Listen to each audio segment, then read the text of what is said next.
Hello, everyone, and welcome to SaksWorks Online. My name is Rachel Sklar. I am the VP of Programming and Content here at SaksWorks. And we are a new membership club for community, for co-working, for fantastic programming, wellness. Really, it's a space for you and whatever it is you want to do that is outside your home and outside your office, or it may actually be your office. That is totally fine. And if that is something you want, definitely get in touch. You can go to saksworks.com, download or sign up for a complimentary day pass. Please come visit us. And in the meantime, I am so excited today to welcome the incredible visionary, if I may, and a very good friend of mine, Dorrian Porter, who is the CEO and founder of Vestaboard, which you can see helpfully behind him. It's the smart enabled giant wall-mounted message board that you can have in your home, or you can see in the TWA Hotel in JFK, or on Jennifer Garner's Instagram. Is it gauche to drop that so soon? I'm doing it. Dorrian, you are amazing, and I wanted to talk to you because Vestaboard is a very big idea, and I'm guessing that it took a little while to convince people to get on board with it. So that is one of the many reasons I wanted to talk to you today, to talk about how to frame and get people on side with big ideas, and also just because you're awesome and I'm excited to see your face. So welcome, Dorrian Porter. I'm so glad to be here with you, Rachel. It doesn't quite match up to having dinner with you in New York City, but it's the closest next thing. So thank you for all those kind words. Well, please come back and visit us, and then we'll host you IRL in SaksWorks. Definitely. All right, so take us through Vestaboard. You had what, like 4 years of R&D. You had a pandemic in the middle of. I remember you going to see. I was going to say CVS, not true. CES, right? In like January 2020, right? Like this was the big thing. It was all going to happen. Do I have those dates right?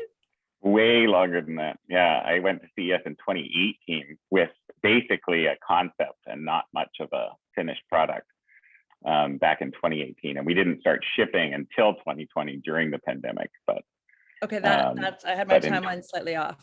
Yeah, sorry about that. I did know that you were shipping during the pandemic. So I guess let's then start at the beginning. You have 4+ years of R&D.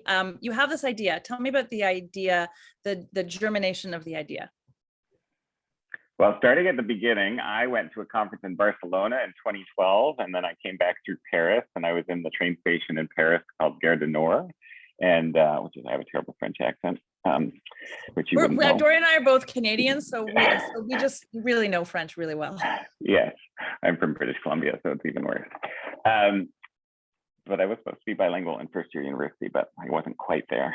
So I come through Paris. I see in train station in Paris a very large, what they're called split flap displays. These are mostly started in the 50s, sold in the 60s, 70s, maybe even in the early 80s, and then really not sold anymore, but still remain in a lot of these train stations. And if you're from New Haven or you're from Philadelphia, you've also seen them in some of the train stations up the East Coast. But I was in Gare du Nord. I was struck by it. So I was like kind of in awe of it because it was really big and really cool. So I took a photo of it. And at some point that year, or on the flight home, I started to think like, I wonder if I could build one of those and put it in my house and send messages to my kids, because I do travel a fair bit. So I was like, it would be cool to send something. And at the time, the company I was working with called Moses did a lot of mobile messaging to screens at concerts. So that idea of using your mobile phone to send a message was kind of already part of what I was doing at the time.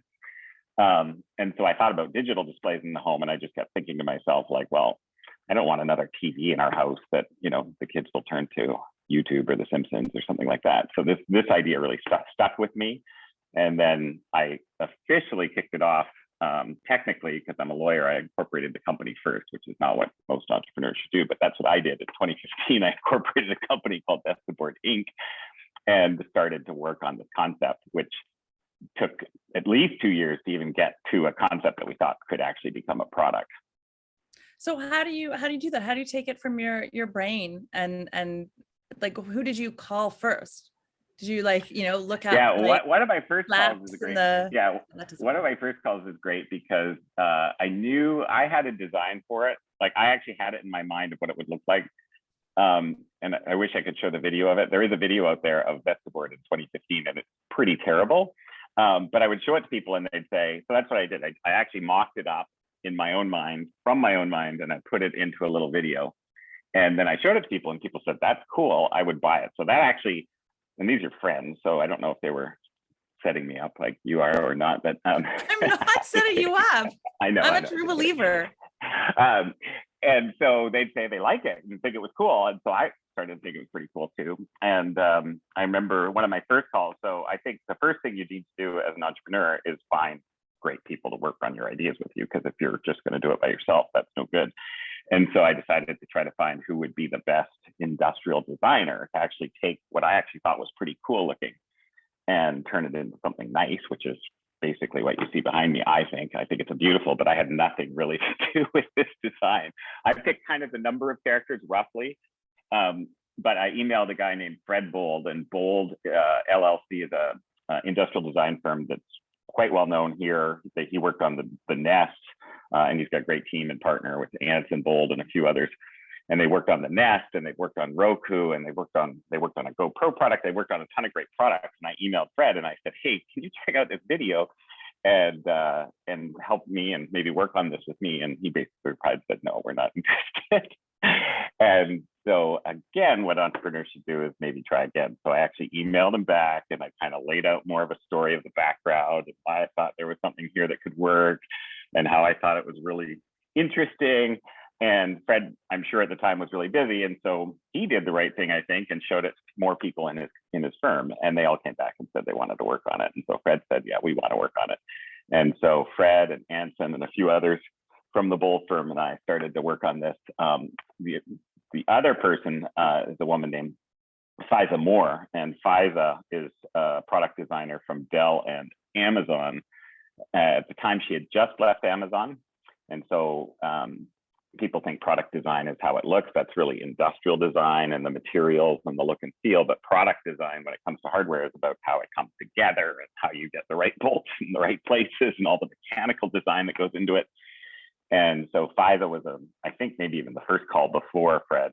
And luckily, Faiza agreed to work with me. She had just left Amazon. She'd worked on the Echo there for 3 years. And so she and Fred were instrumental. And there's a fourth person named Ian Geyer who was really instrumental early on as well. Okay, so this is all 2015, or are we talking? Did you just We're starting to marry into 2016, I think. So 2016, we really start getting going. And we jumped right into Vestaboard, but this is actually a really good time to talk about, pivot the point of view to the people you're talking to. They're getting an email inbound from Dorrian Porter, not just some rando schmo, not that anybody's a first-time entrepreneur is a rando schmo, but you happened not to be. You happened to be a seasoned lawyer, a seasoned entrepreneur. You had 2 exits. Am I missing an exit? No, 2.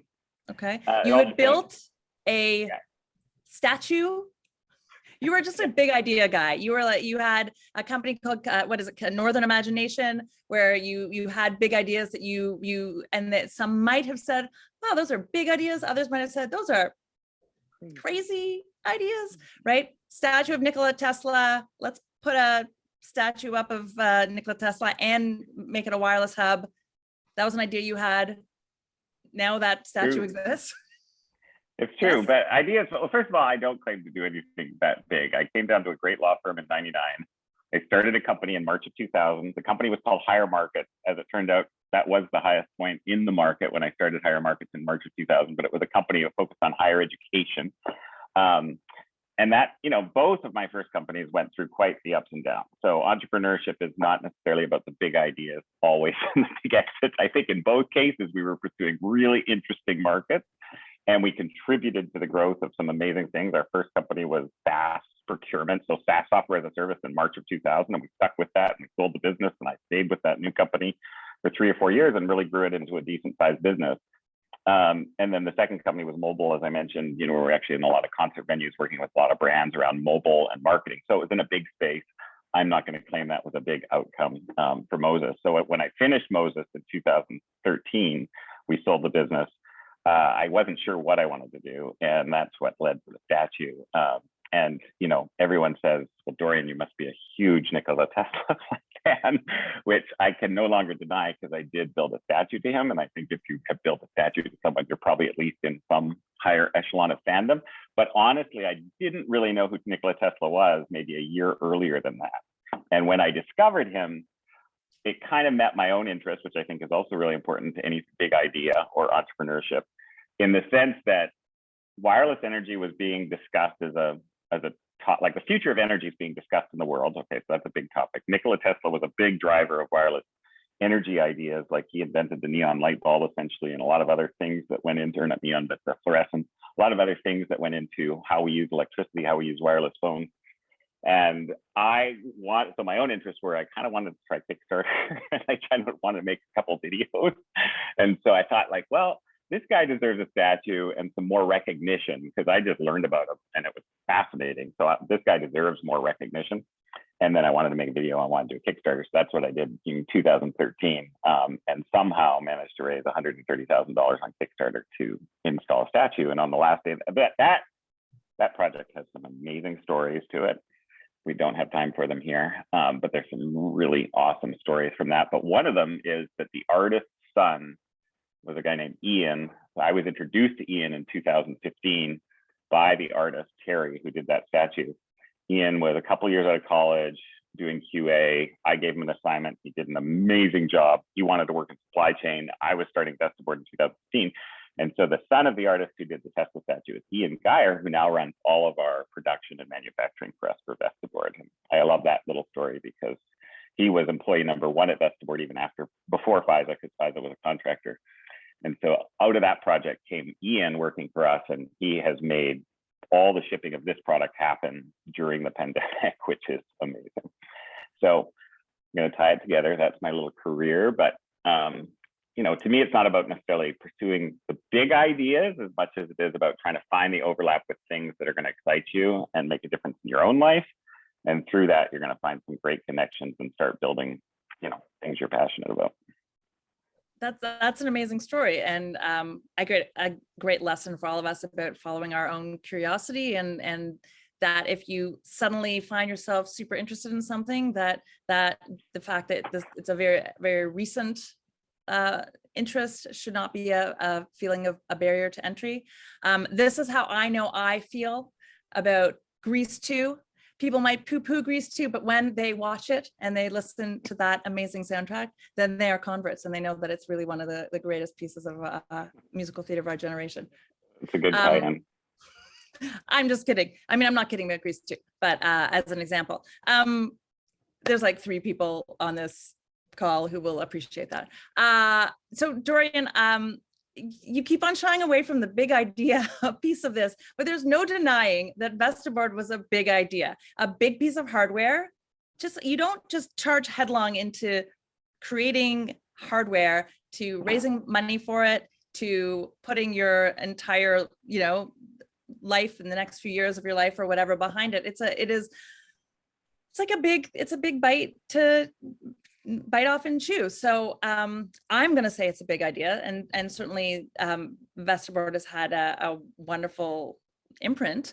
But let's get back to trying to make it a reality. So you have a team, they have agreed to build it. You have people who are interested, like a tried and tested design team. So you have everything in place. So what, it took like 2 months to just build a prototype and sell it all and get all your customers? What happened next? So it was a good couple of years. It was, you know, wasn't like I didn't raise a lot of money. I raised a little bit of money for the business, and then we just kind of kept plugging away at the R&D of it. And everything seemed to improve, but it would take 2 months of cycles to improve and improve. And hardware is hard because you take time to actually build prototypes, get results back, try to figure out if it's going to work. And so by 2018, I decided, okay, we've got a good concept. We actually had a digital prototype, so you could actually control something with your phone, but it was digital. So that like was not what we were trying to build. And then we had this little module, and I'm really bad if I don't have a module here, but inside are 132 character modules, and these are these little modules that are about this size that each have 64 characters in them. And so we took that module, a prototype of it, and the digital display to CES in 2018, and we got a good reception. We weren't planning, I mean, we went to CES, obviously hoping there might be some promotion, but we didn't actually do a lot of outreach because it was really about trying to talk to people at a conference and showing the concept. And then someone wrote an article about, I think it was The Verge, and it did, we'd started a pre-order and it did really well in the first 2 weeks. And then I shut down the pre-order because I wasn't sure, like, okay, what's our schedule actually going to look like to build it? And then it took us quite a bit of time to actually go from prototyping to actually get ready to manufacturing. So that took another 2.5 years. Originally, it was supposed to take us a year and a half. Ended up through the pandemic taking 2.5 years to actually get to manufacturing.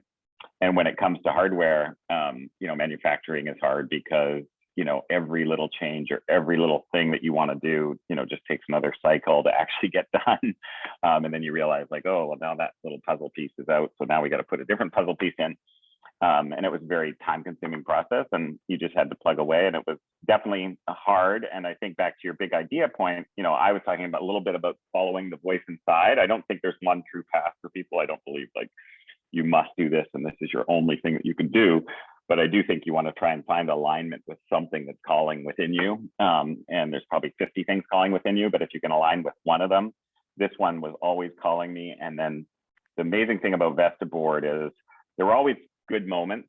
In fact, I told a story on your friend and my friend Howard Lindzen's podcast about CES that I'll tell here, which was that I really wasn't, you know, I'd put a little too much money in myself. Had not had income for a couple of years when I went to CES. It was a little stressful. We didn't have a full concept ready to go for manufacturing. We had the concept, but not the designs. And I didn't know how it would do. I didn't know if someone would write an article about it. I didn't know if anyone would buy one. And another great story was that, you know, I happened to be on Reid Hoffman's Christmas card list. Okay, so he sent me an email. Reid Hoffman's founder of LinkedIn. He didn't send me an email. He sent a lot of people an email with his Christmas video in like December 20th or 15th.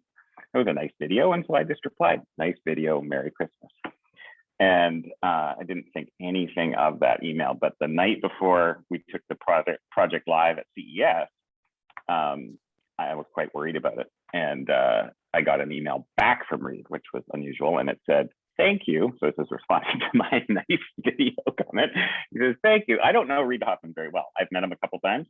I'm on his emailing list, but I don't know him that well." But he replied, "Thank you. How are you doing?" ? And so I thought to myself, like, well, that's a question. Like, I kind of have to respond to a question. If he just said, "Hope you're well," I would have just left it and been like, "Oh, I got Reid Hoffman's Christmas card." But he said, "How are you?"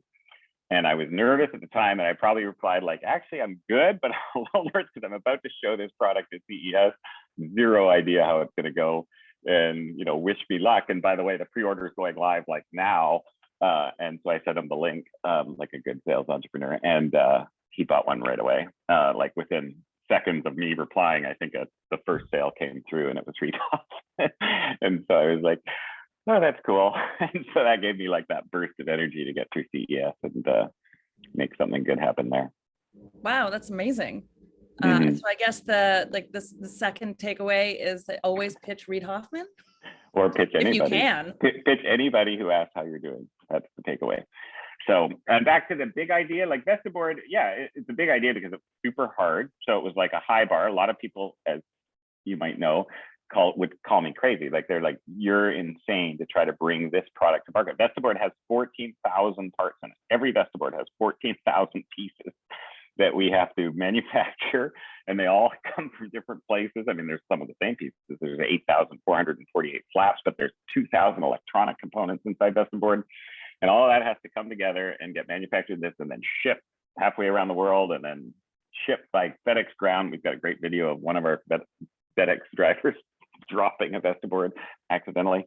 And it has to get to the customer's home, and it has to work.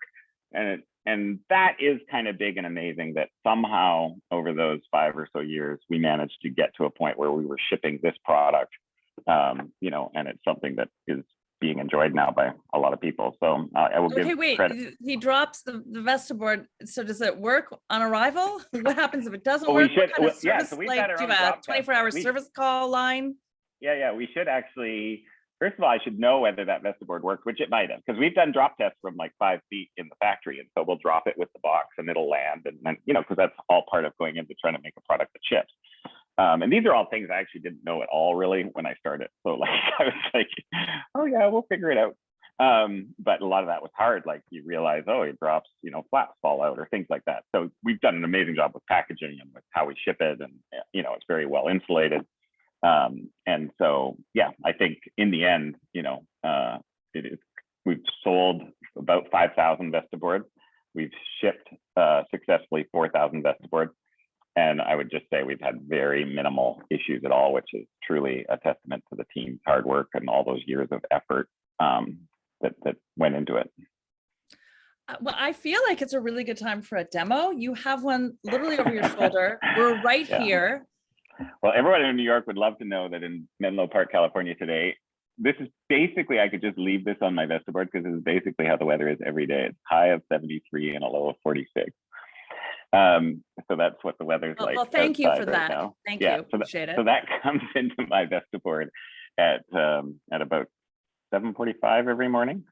And then just when the market opens, so I can go into my history. So we have a mobile app, which I won't try to show too much of on the screen, but you can basically have your favorites and we send in some today's picks. Sorry, I can't demo the screen. I don't know what direction, but we'll send in some today's picks to the mobile app, and then if people have their favorites, and then of course you can compose whatever you want and send messages. Can I ask you, has hacking been an issue? Like someone hacking into your Vestaboard to put like, is that, I mean, not to give anybody any ideas. Please don't hack into anybody's Vestaboard, but I'm just curious. Right. Yeah, security is important. I mean, IoT, Internet of Things, using your laptop on a Wi-Fi network, all of that luckily comes with a lot of standard security protocols that are out there that we absolutely have to be on top of, and we have to maintain a high degree of effort on security just to make sure that the unfortunate doesn't happen. Always security breaches these days when it comes to the internet are likely going to be the processes the company uses to ensure security, and making sure that we do that. So yeah, it's an important part, and certainly I'm not going to predict that an incident could never happen. You know, you get these weird security things where people are like following the CEO to their home to get their Wi-Fi password so they can get into the systems that control things. Good news is I don't control anyone's Vestaboard or have access to that. Our friend Jamie Schulman always says that I do, but I don't.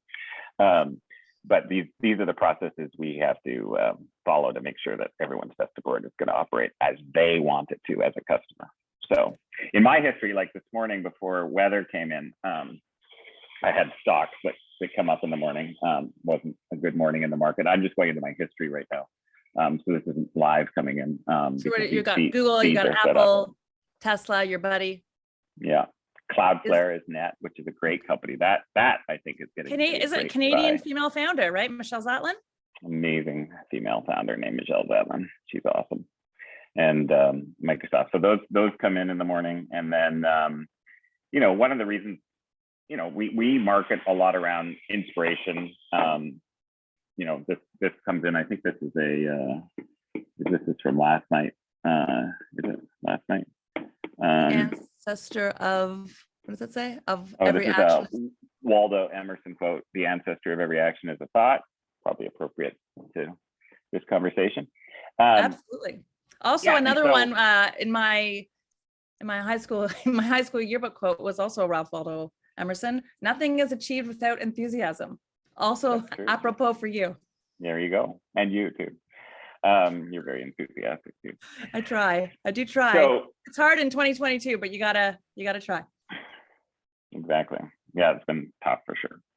Okay, so so let's can you, so what like let's say, and I don't know the answer to this. I know I did my research for this. I looked on Instagram to see the many ways in which your product is being used. It's being used by Neil Patrick Harris for his Wondercade is a new newsletter he has. Yeah, so I was thinking of Normcore, which does not describe Neil Patrick Harris at all, but yes, Wondercade.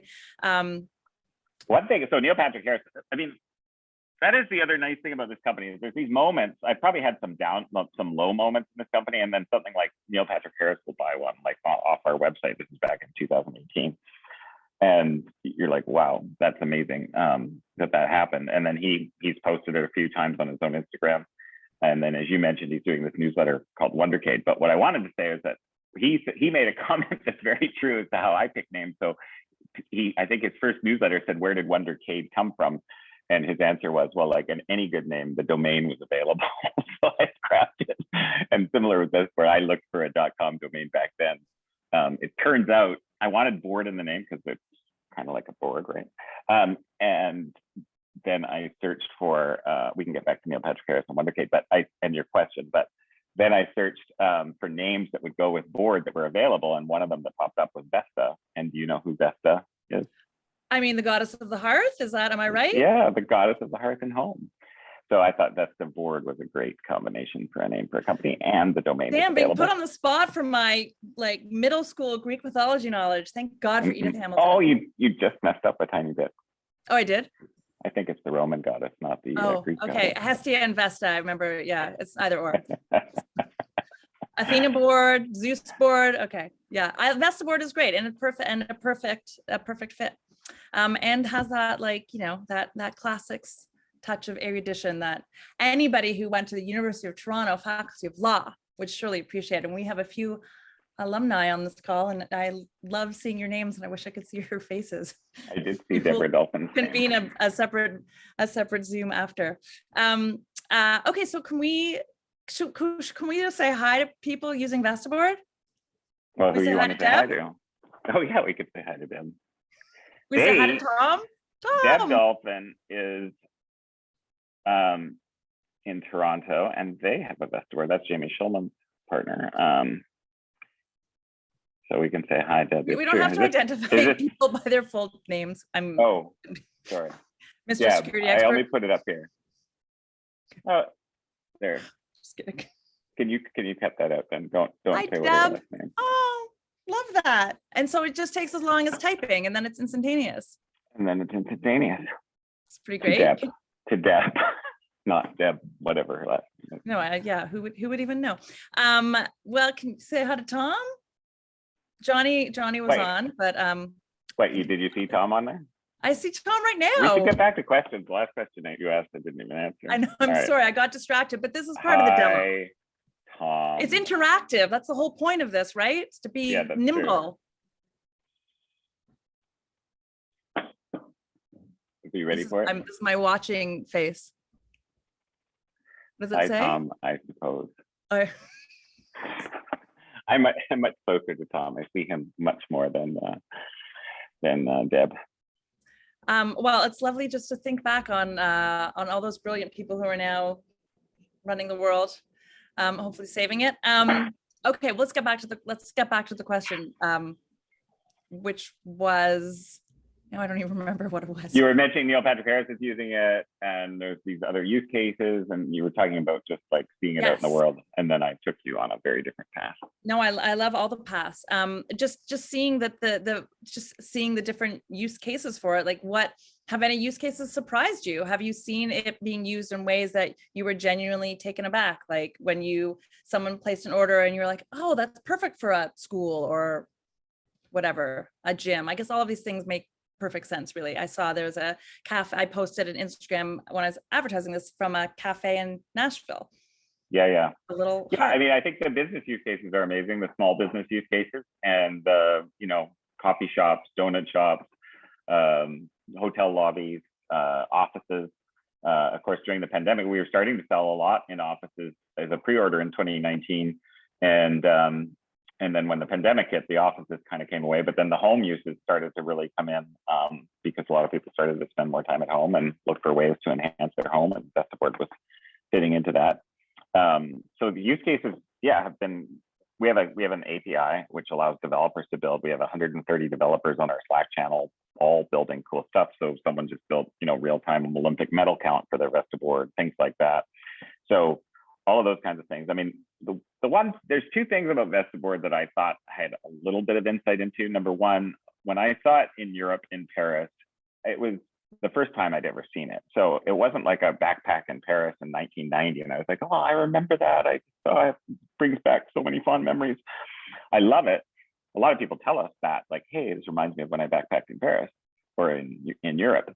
But I was fascinated by it. And so one thing I love about Vestaboard is that kids do get fascinated by it. So there are children, when it's in someone's home, they're actually really into it. And so the idea that we're actually not just doing a digital screen and we're actually bringing something to life inside the home is exciting.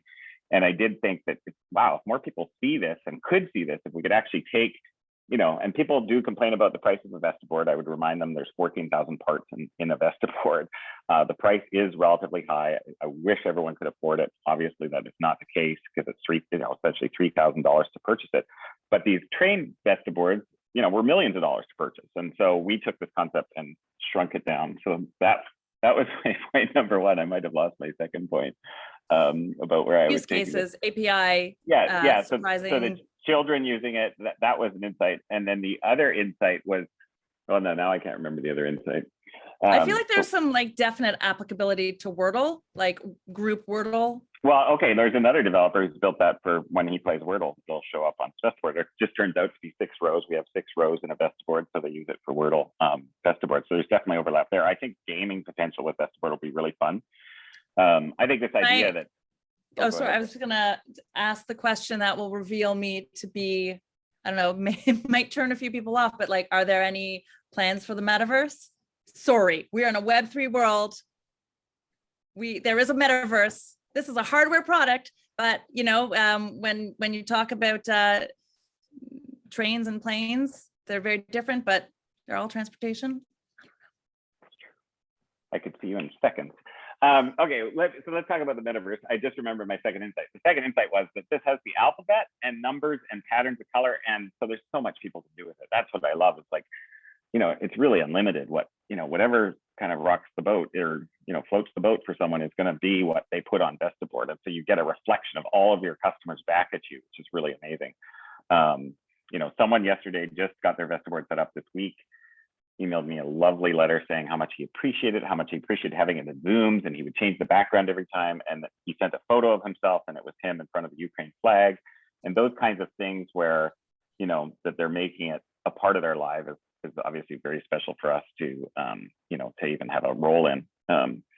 So back to your metaverse question, like this is kind of the anti-metaverse, right? So this is a little bit kind of like, hey, aren't we all staring at our screens a little too much these days? I know, I've seen that in your, like you literally have that in your advertising play as like, look up, totally get it. But that's why it's like kind of like zigging while you're zagging. Or the other. I could see, could I see us having a Vestaboard in the metaverse at some point? I hope so, because that probably means we've crossed over the cultural idea that Vestaboard should exist at all, because everything in the real world is getting reflected now in the metaverse. And my opinion on the metaverse is there's probably going to be a great continuation of digital and physical interaction. I think as a company, this is going to be our flagship product. The reason I love this product is we can probably keep building it for 10 years. We don't need to change it up very much. It is a Vestaboard. It's going to stay a Vestaboard. If we come out with other ideas for connecting people around, the home or in businesses with digital signage or with the mobile app, I can see us doing that. And then, of course, I think there's going to be more and more interactive ways to interact with the metaverse. So we definitely would pay attention to that. We've got, a big part of Vestaboard is hardware. The second big part of Vestaboard is software. We have a ton of software that's powering Vestaboard. And with our mobile app, we've got now lots of users logging in and they're adding their family members and friends. So I could definitely see ways in which we could, interact with the metaverse at some point. It's not the highest priority because we've got to ship all these Vestaboards out and make sure customers love them. So no shipping costs on the blockchain. No, I am not a crypto bro, I promise. I have a question for you, like a really practical question. When you were first talking about product design, where is the plug? How is it powered? How do you charge it? We just do what's magical, which is just, it's mine's much uglier because you can kind of see under there. That's a really old Vestaboard. It was manufactured in, I guess, even sooner, I think December of 2019. You wouldn't see that tiny little gap under there, but under there is where I've bashed a hole in the wall and put the power cord. So it does ship with it. It ships with a very small power cord. We sell a longer accessory cord. We chose to ship with a short power cord to encourage people to actually, create, just like you would a television, create that indented wall mount and then plug it in behind. We think it looks way better. That's how we market it. But it does require power. The good news is it requires very low power, because when it's not doing anything, it's not taking up power like a digital screen. So that's a super benefit of, just power consumption of the product. But at the end of the day, it needs a power cord. Power continues to be, when I think about future products, and I don't want to get into the thoughts I've had here, all of them, but you think back to the Tesla and being involved in the Tesla statue and being involved in that. I think power is, if we continue to produce displays and we continue to kind of carry out this mission of finding ways to get people to look up using displays like this and other displays, I think power consumption is going to be something really important for us to pay attention to and to play a role in, and not just producing more technology that consumes a ton of power. There's lots of technology companies out there doing that too, with like micro LED and OLED that are coming down the path that are much, much lower power. But I think even with software, there's ways to do even more around what you can do with some of these displays. Well, that's all interesting. I mean, I was just, when you were mentioning sort of product design, that's one thing I thought of, because I'm a person who, my computer, like I'm always need to charge my phone, always need to charge my computer. I carry portable chargers with me. So charging is top of mind. Yeah. Time for you to look up. It is definitely time for me to look up. And I love that I'm looking up and I get to see your beautiful face. Can I ask you so we're in the end of Q1, right? Like we are hopefully moving out of this pandemic largely. What is next for Vestaboard? Or are you're just staying the course? You mentioned that you don't have to change much for 10 years. Does that mean that like that's your focus, or are you in classic Dorrian style, you cannot help that brain from going where it's going to go? Well, I do think that's actually one of the most important disciplines of an entrepreneur, is not to let the brain go too far, because ideas are, I'm not going to say ideas are cheap, but they're really easy to have lots of ideas until you actually get into it and see how long it takes. So, the fact that it took us this long and that we do think this should still be our focus for the next couple of years, I think is really important to entrepreneurship, because it's too easy to kind of start working on something and not get the feedback you want and then quickly move on. And of course, sometimes that feedback is good, and sometimes it might just be playing into your fears. So for us, I think this is the priority this year. I mean, it is an uncertain year. Not only, we get to come out of this pandemic into a deep human tragedy in Europe right now that makes things uncertain for everybody, not just Vestaboard, but for all of our partners we work with and what things are going to do. So yeah, this year really is about just, having a business that we're proud of and selling Vestaboards and shipping Vestaboards. I see the path towards a second product that will at some point soon start R&Ding, seriously, mostly because of our price point.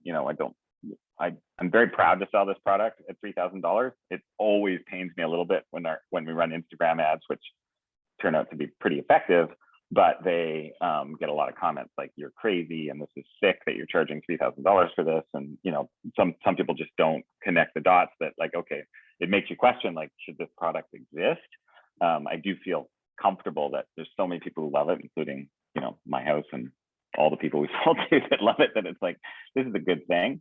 But to complement that, I could see us producing a second, hopefully magical product. It won't be the same, but something that's more affordable that gets people looking up. I think it's a good mission to do it. I think we were mentioning some of the potential use cases for Vestaboard. You could get in, you could have a family game night. We haven't built software for this yet, but you could have a family game night around Vestaboard.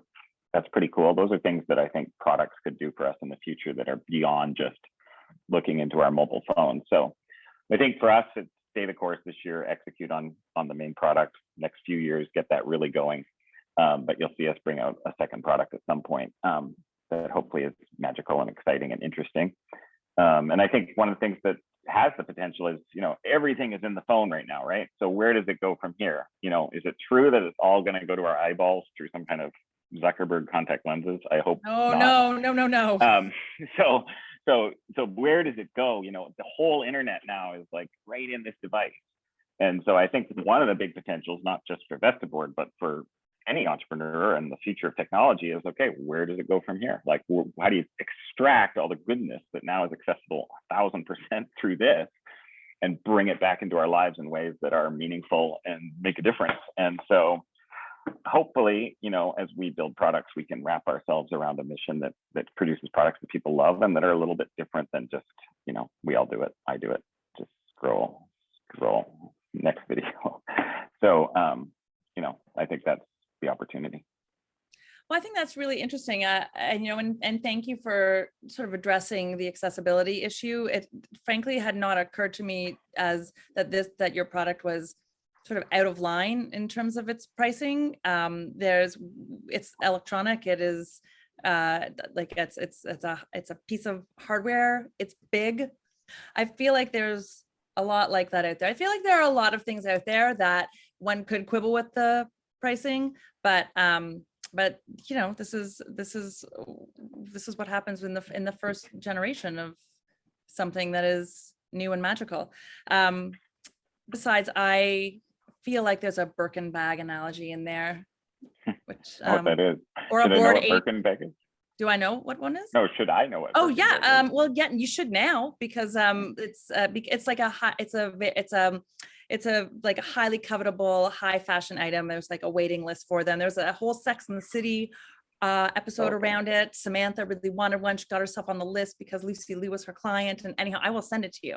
Okay. But I think just generally speaking, it is in terms of like price point and sort of like as an aspirational good.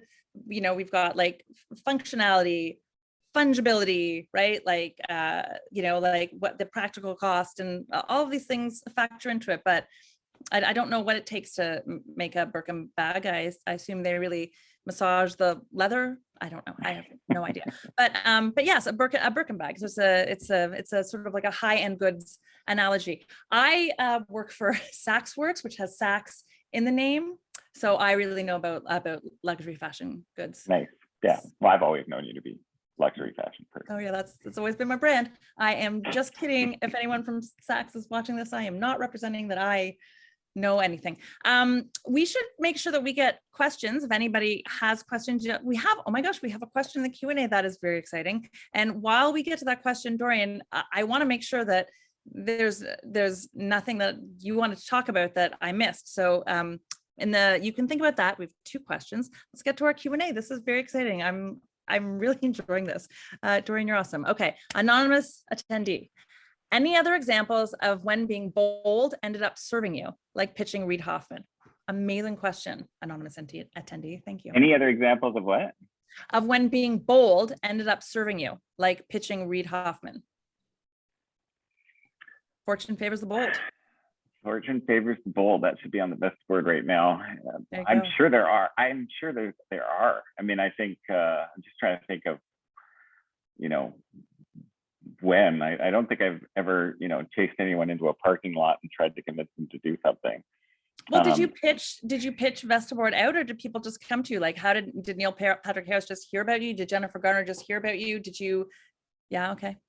Yeah, that's been a huge blessing for Vestaboard, is that a lot of the customers we've had came in as we showed the product. I mean, you know, I've always been in love with the quote from, I think it's Ferdinand Porsche. I could be wrong, but I think it's Porsche who said, you know, I just built a race car I wanted to drive, and it turned out other people wanted to drive it too.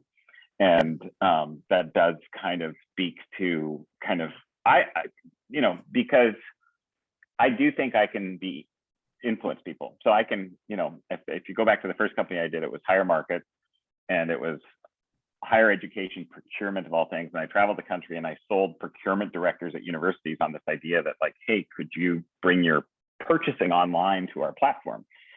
And so I consider myself a pretty good salesperson sometimes. And sometimes that sort of doesn't serve you that well, especially, and I'm not saying I did it for the wrong reasons, but I was in higher education procurement. I probably wanted to start a company in March 2000 because the internet was hot and e-commerce was hot, and I was going to start this company, and I'm going to go and sell. And it went through its own evolutions, and we managed to get it into a decent size. But when you start going into areas like, was that really my passion? Might have been my calling because I did it, but was it my passion? I don't know. And so my point being that sometimes when you're selling, you're not necessarily thinking about like, am I in the right spot? And I think one thing Vestaboard has taught me is that it feels like the right spot, because oftentimes, like the email I mentioned yesterday from a customer, or when Neil Patrick Harris bought, or when Jennifer Garner bought. And by the way, what's even crazier, I'll go on a tangent. Let me finish the point and then I'll tell you this quick story, is that it happened and oftentimes in moments where I wasn't sure I was in the right track, and those moments reinforced it, and I wasn't selling. And so that felt better. It was like not like just trying to sell just for the sake of it. Now, you have to do that as an entrepreneur, don't get me wrong. But it's also nice to just sit back and have some signals like, okay, you're on the right track. I will say in the spirit of life, what was amazing about both of those two, because both Jennifer Garner and Neil Patrick Harris bought early. This was in early days of pre-order, post CES, but early days. And it just so happened that, you know, I didn't know them, have no connection to them, except my daughter, who's now 18, at the time was 15. And she had watched all the Alias. Jennifer Garner was by far her favorite actress. So for me Alias to be able to is amazing. Yeah, amazing. It's worth going back to. So for me, I didn't really watch Alias, but for me to go to her and say like, guess who just bought a Vestaboard today, that was amazing. And then her second favorite show at the time was, you know, she was watching all the old reruns of How I Met Your Mother. And so I was able to say like, wow. And she loved Neil Patrick Harris, and my son loves Neil Patrick Harris now, maybe because we bought a Vestaboard. But those stories, you got to hold on to them. So it didn't really answer the bold question. I will try and think of that. And if we find out who asked that anonymously, I will try and come up with an answer. I mean, I just, you know, if I may, I feel like just going out there with your Tesla statue and like with all of these ideas, taking this to CES, like going with just the initial idea to like the Nest dude, Fred the Nest dude. I can't remember his last name, but you know who I'm talking about. Like those are it's bold to believe in yourself and then to take that vision to other people. The Reid Hoffman thing is an obvious, you know, is the kind of example that like entrepreneurs cite, and they're legendary in the backstory, but the ongoing day-to-day narrative is built off of, just like you said, like creating the thing that you want and need, and other people want and need it too. And it's a lot easier. As a entrepreneur myself, for those who don't know, I had a company for 10 years, a women's professional network that kind of was something I really could have used when I was coming up. Myself and my co-founder, we previously had we had a collaboration with Dorrian during the Pick Papery years. Remember Pick Papery? Yeah, I do. Yeah, that was a little fun project. And this was a 10-year enterprise for us, and we sold it last year, and very pleased to be able to have built something that we believed in, that other people found useful. So I think that actually I saw Tom chat something that said something like leaving the law firm was bold, Wilson Sonsini.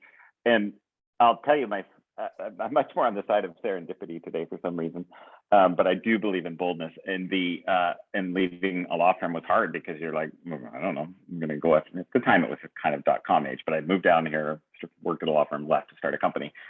My father-in-law had sent me a quote, which I wish wasn't so long that I couldn't put it on Vestaboard. It's probably so long I shouldn't read it, so I'm not going to read all of it. But it's a W.H. Murray quote, and W.H. Murray, I guess, was part of the Scottish Himalayan expedition.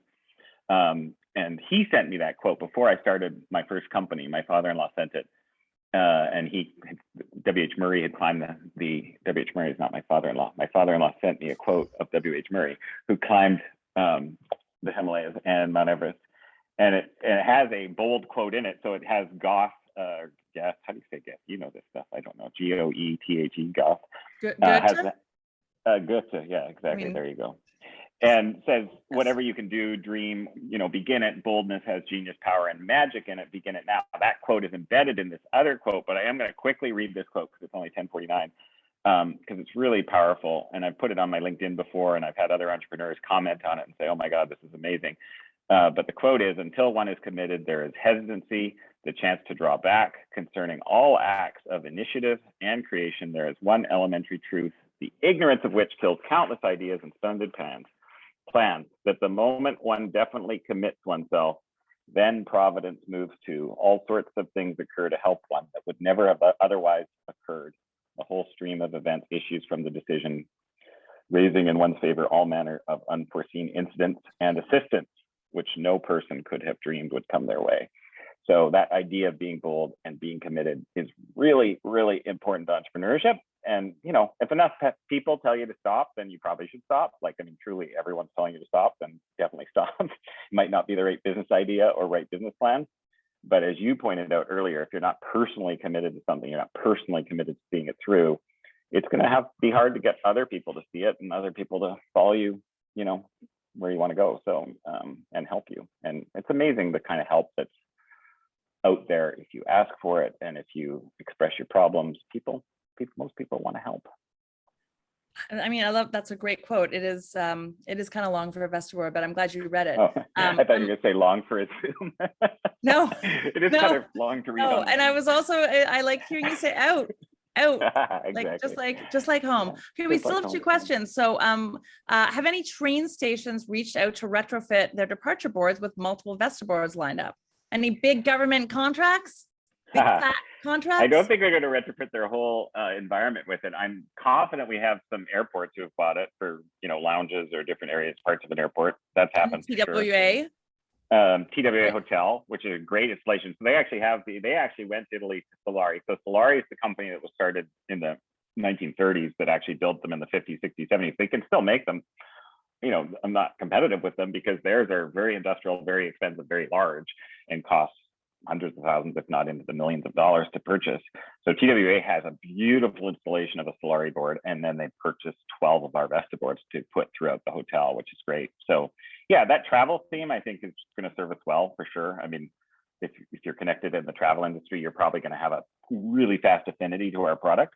I think most exciting to me is to see it in so many other different locations, whether it's a donut shop in Boston or a, you know, high-end club in San Francisco or whatever it is, that like you get to see these different use cases that make it exciting.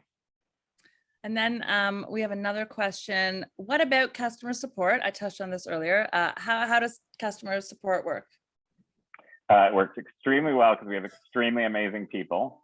So first of all, we're pretty fortunate that our problems, I mean, a customer service team won't say this because we're always trying to balance like how many requests per day for support we get versus our team. Team works extremely hard. We have not been out without our issues as we go forward in rolling out Vestaboards. We have a great leader named Aaron Clark, Teresa Gader, who I get to see today. I shouldn't say last names. I forgot that rule. Teresa, Nicole, we just hired a great new person, and they are dedicated to responding quickly, ideally same day, to our customers. Sometimes it takes into the next day, especially when people email at 9 o'clock at night looking for an answer. We do like to have a team that can actually take breaks. We're not 24/7, but we are very responsive. We're always there to help. We have a warranty that covers anything that happens in the first 2 years. Plus, we've made this modular so that if, you know, this has been in my home without incident for 2.5 years now. But as it progresses, you know, it's modular, so you can just swap these character units out like an ink cartridge. So I would say our bigger incidents are when, like, you know, in a public space, someone goes and pokes their finger in it or something like that. That's not healthy, but it's very modular, easy to fix. So I think our support team's amazing, and it's going to stay amazing. And we just get better and better at what we're shipping and how we understand it and what the problems are. But definitely it's been sometimes hairy, like, oh, okay, we just shipped 200 units this week and here comes the call. And sometimes it's our fault and sometimes it's not, but we have a great team. We had another question about in the chat about how did you form the team that got Vestaboard to market? You addressed the sort of early prototype team, but how, you know, if you don't mind doubling down on bringing it to market and getting Sure. the word out. Yeah, I think that was always, so I got lucky and worked with someone who had worked with me before on a few projects, a woman named Carolyn, and she is still at the company. She's part of our communications and marketing team. And she helped out early on in us just trying to test it out. I think similar to the Tesla statue. I think the best way to test things is figure out your circles, your concentric circles. So the first thing I ever did was start to show friends the idea, right?